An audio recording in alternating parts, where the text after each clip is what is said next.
session, dear students, we are going to see about what are the provisions related maintenance and alumni.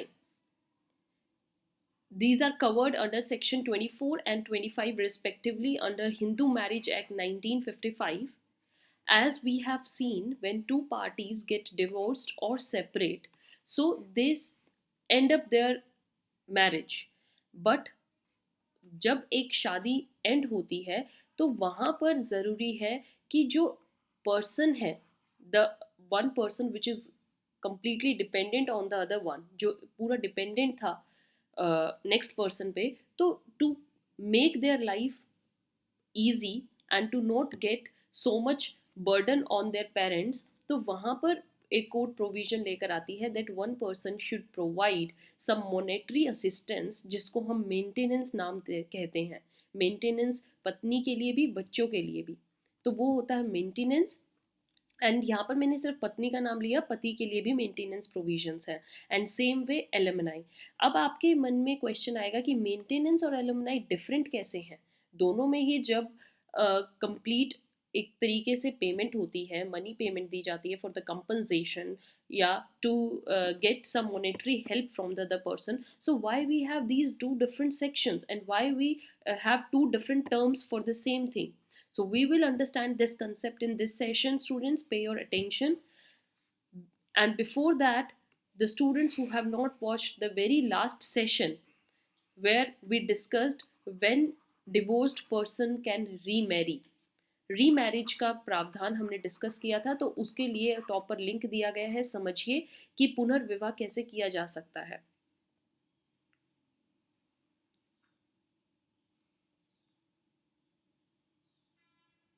So these are the ways through which you can get to us if you have any queries, any doubts. This is our official mail address and contact number. आप अपने doubts या आपको किसी भी note की demand है तो आप हमें freely यहाँ पर message कर सकते हैं. This is section 24 which talks about maintenance, pendant, light and expenses of the proceedings. Proceedings में अगर कोई एक्सपेंस आ रहा है, कोई कोर्ट का खर्चा है या आपको डेली प्रोसेस की फ़ीस देनी पड़ रही है, एंड नेक्स्ट अपनी लाइफ के डेली एक्टिविटीज़ को बेयर करने के लिए जो मेंटेनेंस है, उसके लिए प्रावधान सेक्शन 24 क्या कहता है of Hindu Marriage Act 1955, where in any proceeding under this act, अगर कोर्ट को लगता है दैट या हस्बैंड या फिर wife, understand it completely, important terms पर मैं सर्कल लगा रही हूँ, not just only for wife, it is for both the person, either wife या फिर हस्बैंड, एज द केस में बी, कोई सा भी केस हो सकता है, या ऐसा हो सकता है शायद हस्बैंड को मेंटेनेंस चाहिए या फिर ऐसा हो सकता है वाइफ को मेंटेनेंस चाहिए. मेंटेनेंस मीन्स मॉनेटरी हेल्प चाहिए. सो इफ हस्बैंड या फिर वाइफ, अगर उनके पास कोई इंडिपेंडेंट इनकम का सोर्स नहीं है जिससे वो अपनी डेली लाइफ का खर्चा बियर कर सकें, वाइफ हो या husband, like sufficient means for their support of the life and necessary expenses जो कि कोर्ट के केस में लग रहे हैं, उसको भी बियर करने के पास उनका खर्चा नहीं है. तो यहाँ पर what you have to understand is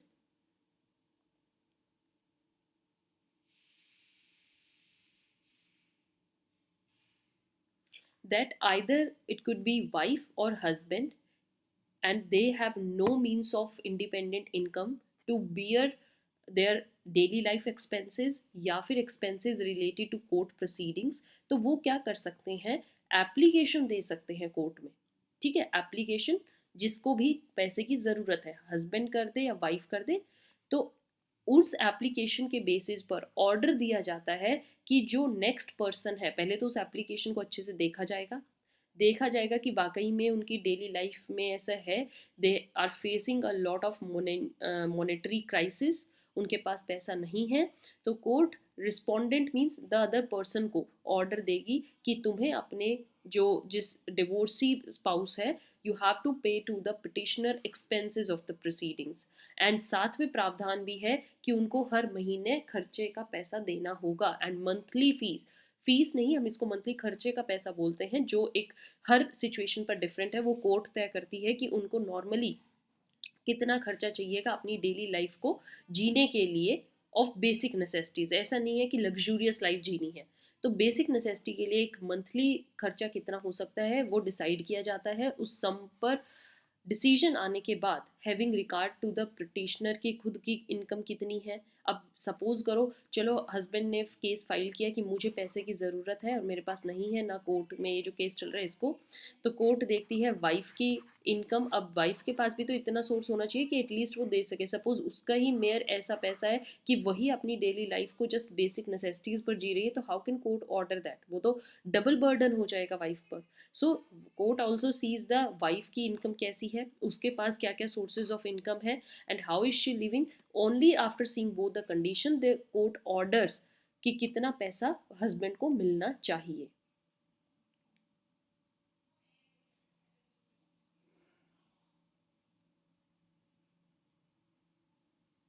So court will see how much reasonable amount should be paid to the other person. Reasonable word, इस पर फोकस कीजिए। अब इसका एक एक्सेप्शन है, प्रोवाइडेड व्हाट इट इज कि application for the payment of the expenses, जो ये एक्सपेंसेस से रिलेटेड, खर्चे से रिलेटेड जो पेमेंट करनी होगी, and such monthly sum during the proceeding shall as far as possible be disposed of within 60 days।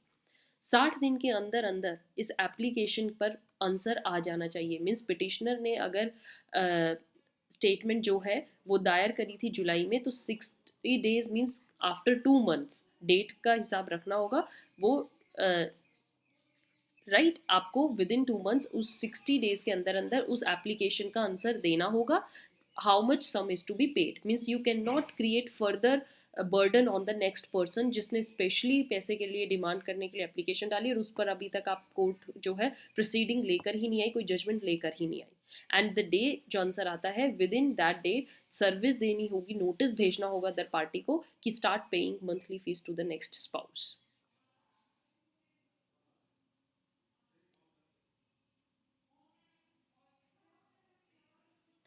Done. After then section 25। अब बात आती है यहाँ पर एलुमनाई की, तो यहाँ पर अब आप अच्छे से समझ जाएंगे दोनों में डिफरेंस क्या है। परमानेंट एलुमनाई एंड मेंटेनेंस क्या होता है? Any court which is exercising the jurisdiction, means जो जिस कोर्ट के अंडर ये केस चल रहा है, may at the time of passing any decree, जब ये डिवोर्स की डिग्री पास होती है या डिवोर्स की जजमेंट आती है, तो एप्लीकेशन दूसरी पार्टी पर जिसने अप्लाई किया है कि मुझे पैसे की ज़रूरत है, राइट, हस्बैंड कर सकता है या वाइफ कर सकती है, एज द केस में भी, जो कोर्ट है वो ऑर्डर करेगी दूसरे पर्सन को कि तुम्हें मेंटेनेंस देनी होगी to the other person. But वहाँ पर क्या हमने सीन देखा था? मंथली था। बट एलिमनाई का मतलब होता है ग्रॉस सम, पूरी इकट्ठा ही कितना पैसा देना होगा, प्रॉपर्टी सारी देखकर कितना इनकम का सोर्स है, तो ग्रोस सम ऑर्डर कर देते हैं। मीन्स हर मंथ का बर्डन हटाने के लिए एक ग्रोस सम डिसाइड हो जाता है। It could be anything, lakhs में भी वो अमाउंट हो सकती है, करोड्स में भी वो अमाउंट हो सकती है। Like recently we saw case where it's from Haryana only, कि जो एक पर्सन है उसने अपनी 43 years की मैरिज को ख़त्म किया और वाइफ को उसे 3 crore पे करने पड़े। तो ये क्या था? 3 crore was alimony, means the gross sum that is decided by the court while having a degree of divorce between two person.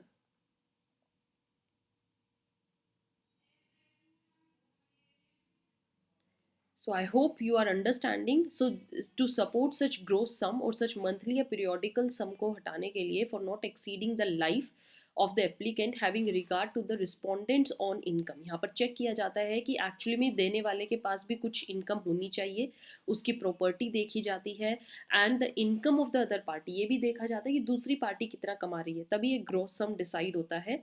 Conduct of the parties it में सीम एंड एनी सच पेमेंट में B secured, वो जो payment होगी gross सम, उसको court secure करती है उस person की इमूवेबल प्रॉपर्टी के साथ। चार्ज लगाया जाता है किसी प्रॉपर्टी पर, ताकि अगर कल वो पर्सन वो ग्रोस सम पे ना करे तो उसकी जगह उसकी उस प्रॉपर्टी पर चार्ज जो लगा हुआ है वो करके प्रॉपर्टी से पैसा निकाला जा सके। Right? So if the court is satisfied that there is a change in the circumstances of either party, धीरे धीरे अगर कोर्ट को ये लगता है कि जब फैसला सुनाया था उसके कुछ सालों बाद पार्टीज की लिविंग स्टाइल में डिफरेंस आ गया है, सिचुएशंस चेंज हो गई हैं, might be one person got a lottery ticket, और उसको पैसा काफ़ी मिल गया, या जो नेक्स्ट पर्सन है जिसको पेमेंट करनी है उसका जो बिजनेस है वो बिल्कुल डाउनफॉल पे चला गया, अब वो बिल्कुल लॉस में है, तो ये जो चीज़ें हैं वो डिफ़ॉल्टर घोषित हो चुका है, तो इन चीज़ों का इफेक्ट उस ग्रॉस सम पे पड़ता है। After looking at different circumstances of either party, शायद आफ्टर टाइम के बाद तो कोर्ट इस ये जो ग्रॉस सम डिसाइड हुआ है, जो ये मंथली पेमेंट डिसाइड हुई है, इसमें भी चेंजेस ला सकती है और इनको चेंज कर देगी, मॉडिफाई कर सकते हैं। मीन्स देर इज़ नथिंग कि ये परमानेंट है, परमानेंट एलुमनाई होती है, but after seeing certain situation circumstances अगर चेंज हो जाएंगे, court has the power to verify, modify या rescind any such order.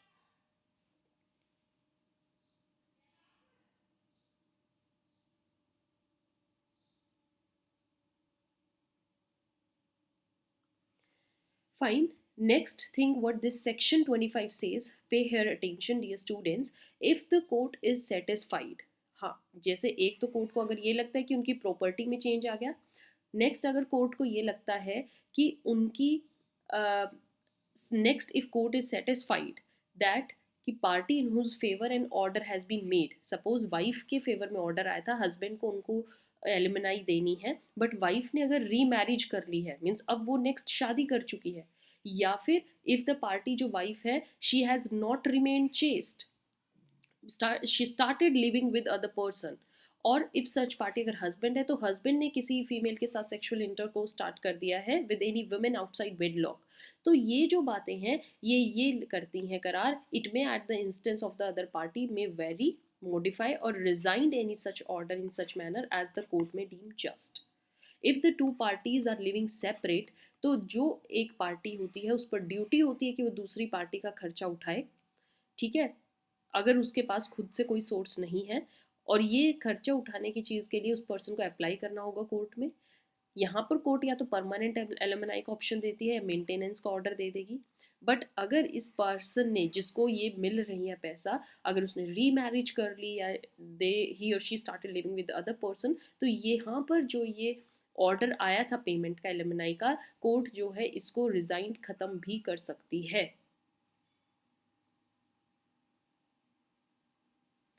Fine. So with this, I hope you understood these two sections of Hindu Marriage Act. These are the ways, dear students, you can get connect to us. आप लोग जितना subscribe करेंगे उतना ही हमें confidence मिलेगा, and I will get to make more new videos, new sessions for you. This gives us confidence to us, so start following.